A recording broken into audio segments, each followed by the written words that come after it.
Welcome to my channel, Sunshine Shoulders. Sunshine Shoulders is a channel that's geared toward the new man and woman who's never been to the Philippines before, who's contemplating a visit here for a short vacation or to rejuvenate. My 11 years of being affiliated with the Philippines doesn't make me an expert, but it does give me a unique perspective. I like to share that with the new man and woman, or anyone really, who can make your trip here more enjoyable and above all things more safer. I'm boots on the ground here. I'm in the center of all of this. I'm not around the edges like a lot of these other vloggers that you see on YouTube talking about the Philippines. I live among the locals. I'm always going to give you the nitty gritty. And that's just exactly what I'm seeing, what I'm living, and what I'm experiencing. I'm never going to sugarcoat that. And that's not going to start today. You know, welcome, especially to my new viewers and subscribers. I want to talk to you today about one of the hottest tourist spots in the Philippines. It's fast becoming a juggernaut over here, and very few people know about it. The locals are afraid to travel there, but it's opening up a little bit, but I'm glad I discovered it, and that's Siquijor Island. It's just a little island, the third smallest island in the Philippines. It's about a 35-minute ocean jet ride from Dumaguete. Now, when I first saw Siquijor Island, it was 2010, and I wanted to take my wife over there. She said, no, don't go over there. Don't ever even think about going to Siquijor Island because there's witchcraft, there's charlatans, there's witch doctors. People will put something in your food over there and put a spell on you. They'll hypnotize you and take all your money. She went on and on. There's just a lot of superstition steeped in it, and so I just left it at that. I said, the hell with it then. I don't want that. And so fast forward about 8.5 years later, and I'm over here and I'm watching something on, I think it's GMA, yeah, GMA.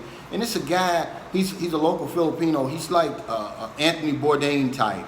He travels all around the Philippines, you know, trying the food and different places.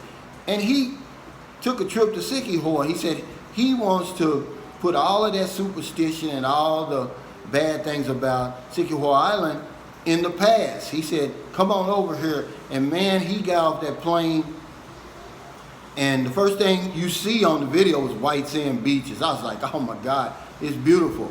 And see, shortly after this, don't go anywhere because I've got a whole bunch of pictures of some of my actual trips to Siquijor. I think it's like 3 different trips there. One of them is when I was still big before I lost all my weight. But when I saw this place, I didn't give a damn how many witch doctors was over there.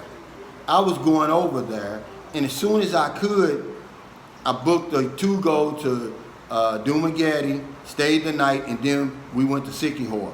Now, like I said, it's the third smallest island in the Philippines, so there's no hotels over there. But there's plenty of Airbnbs, plenty of small hotels. And I'm sorry, there are some small hotels, but I mean, there's not big ones. They dot the beaches over there because it's surrounded by white sand beach. So, you know, all around it, you're going to get, you know, these resorts, they call them. But they're just, you know, 5 or 6 hotel rooms right on the beach, but they call them resorts. And we stayed in San Juan. That's the part of the Siquijor Island where, you know, majority of the nice restaurants and the nicer places to stay are. And I rented an Airbnb. But at that time, when you rode the ocean jet from Dumaguete to Siquijor Island, you arrived in Lorena. That's another barangay of Siquijor Island. But now, you go right into the heart of Siquijor. And that's good. And when you get there, when you get off, you're going to see the white sand beaches, the clear blue water. But what I want you to know is when you get there and you know, once you go through the port, you're going to get you a tricycle. And don't pay them no more than 300 pesos, okay? Because really, the locals pay about 50 pesos. But, of course, you a foreigner, being a foreigner, you know, go ahead and give him that 300. You know, it's about $7, you know, and to make sure you get to where you're going and get there safely. And, I mean, it's become my favorite place. I mean, over Boracay, over Panglao Bahal, over Comody's Island, over Glen, because it's just so picturesque. It's so beautiful, and it's like you've been stranded on Gilligan's Island. If anybody's familiar with Gilligan's Island, it's like you're one of the castaways there. People are just super friendly. You can blindfold yourself and walk across the road. The traffic is just almost non-existent. I mean, it's just one road that takes you all around Siquijor Island. I forgot how many square kilometers it is, but it's not far. You can rent what a lot of the tourists, because this is another good thing, there's very few tourists over there. And the tourists you see over there, they tend to live there.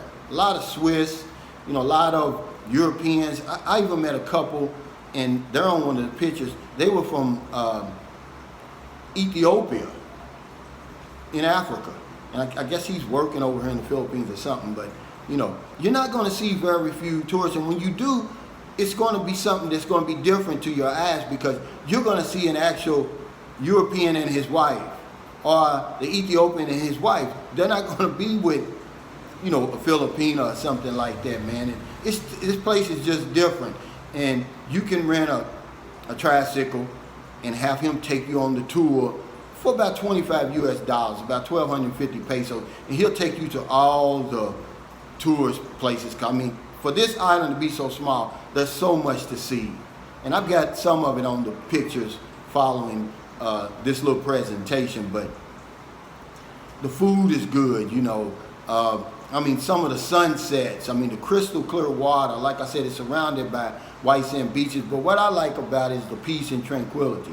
I love to read. I get out on the beach, man, lay my blanket down on there, man, play my jazz music, and no one's gonna bother you. When you see their city beach, when you see their public beach, it's gonna blow your mind, because if you've ever been to the Philippines before and you go to the public beaches here, they're dirty, there's a lot of trash and everything like this. This place is pristine, and this is their public beach. So when you get to some of the places like Cocoa Beach Resort and places like that, I mean, it's just pristine. It's something right out of a travel magazine. So here you go, becoming the hottest tourist spot in the Philippines. And I just want to present it to you guys, because it was presented to me. I would have never went had the guy not put it to me on a silver platter.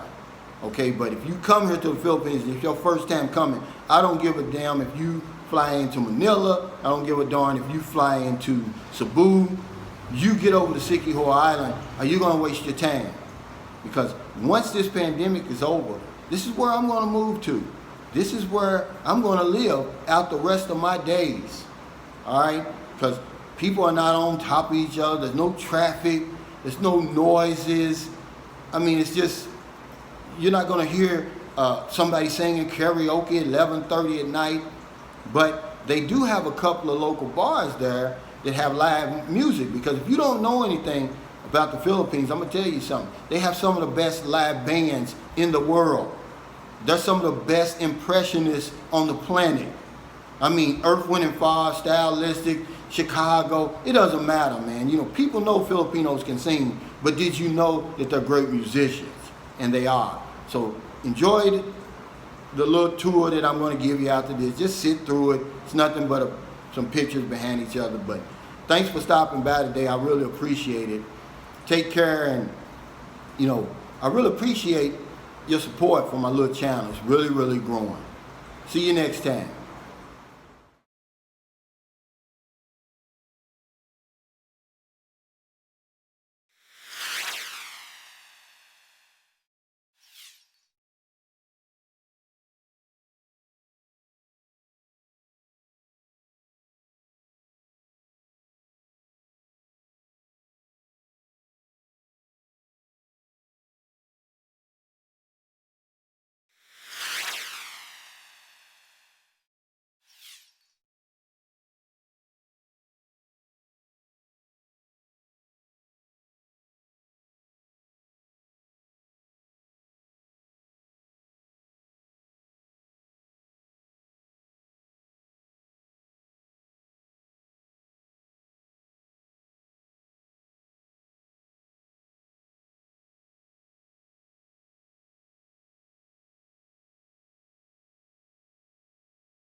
And by, if you're in America, it's getting late. Before you let your head hit the pillow, please help somebody. If you don't want them late grocery runs and see somebody out in the street, buy them something to eat, buy them something to drink, give them a couple of dollars. If in the Philippines, it's still early, it's about 11:30 a.m. So we have all the rest of the day to find somebody to help. Because if I don't know anything else, I know this one thing for sure. When we help other people, we help ourselves. Take care, stay safe, and I'll see you next time.